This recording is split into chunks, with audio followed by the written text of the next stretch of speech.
Cockroach म्हणणे हा प्रकार म्हणजे युवकांचा अपमान असल्याचं मत मंत्री संजय शिरसाट यांनी व्यक्त केलंय। तसेच पंतप्रधान नरेंद्र मोदी यांच्या मेलोडी चॉकलेट व्हिडिओला एवढं गंभीरपणे घेण्याची गरज नसल्याचंही सांगत त्यांनी विरोधकांवर टोला लगावलाय। दरम्यान काही लोक जाणून बुजून पेट्रोलचा कृत्रिम तुटवडा निर्माण करत असल्याचा आरोपही त्यांनी केलाय। जिल्ह्यात इंधनाचा पुरेसा साठा उपलब्ध असून जिल्हाधिकाऱ्यांनी पेट्रोल पंपावर लक्ष ठेवून दोषींवर कारवाई करावी अशी मागणी त्यांनी केली आहे। या परिस्थितीचा सर्वाधिक फटका शेतकऱ्यांना बसत असल्याची खंतही शिरसाट यांनी व्यक्त केली आहे। अत्यंत गैर आहे तो, त्या युवकांचा अपमानही मी मानतो। म्हणून युवकांचा संताप हा झालेला संताप हा असा तसा नाही झालेला।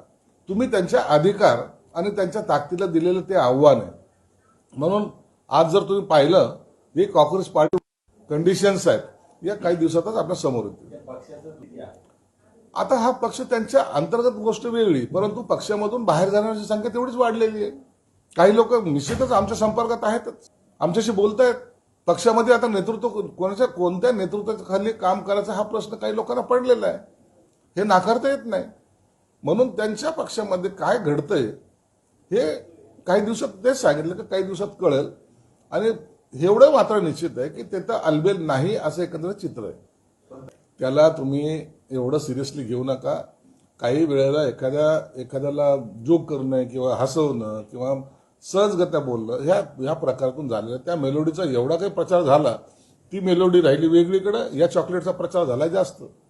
आता प्रत्येक जण हातात तो मेलोडी घेऊन खात बसेल, म्हणून अशा गोष्टीला जास्त सिरियस घेऊ नये। यावर मुख्यमंत्री साहेबांनी स्पष्टपणे सांगितलंय की काही लोक जाणून बुजून टंचाई निर्माण करण्याचा प्रयत्न करतायत।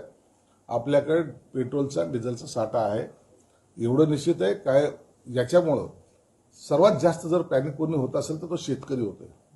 शेतातले कामं करणं, त्याला आवश्यक असलेला डिझेलचा पुरवठा जर नाही झाला तर मग मशागत कशी करायची, पावसाच तोंडावर आहे, या सगळ्या अडचणीला तो समोर जातोय।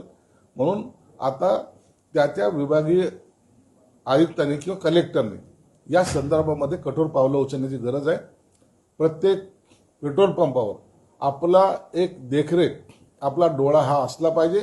सर्वसामान्य नागरिकाला याच्यापासून त्रास होणार नाही याची काळजी सर्व कलेक्टरनी घ्यावी, अशा सूचना गेल्याच कॅबिनेटमध्ये मुख्यमंत्री महोदयांनी सुद्धा दिलेल्या आहेत। पुरवठा असला तरी काही पेट्रोल पंप चालक ग्रामीण भागामध्ये शेतीची कामं करतात। नाही, म्हणून तो सांगतो ना, सगळ्यात जास्त फटका शेतकऱ्यांना बसतो, शेतकरी अडचणीत देतोय। म्हणून ह्या अशा पेट्रोल पंप चालक जे असतील त्याच्यावर हा कलेक्टरांचा, मुळामध्ये कलेक्टरला ते अधिकार देण्यात आलेले आहेत। त्यांनी त्याच्यावर नजर ठेवून असे जर काही उद्योग होत असेल तर त्याच्यावर कारवाई सुद्धा केली पाहिजे। असं बोलण्यापेक्षा त्यांना सरकारला सहकार्य कशी करायचं ही भूमिका त्यांची असली पाहिजे। कुणालाही पेट्रोलचा तुटवडा करायची इच्छा नसते किंवा करणार पण नाही। म्हणून सरकारची सुद्धा तीच भूमिका आहे की सर्वसामान्याला डिझेल आणि पेट्रोल मिळालं पाहिजे।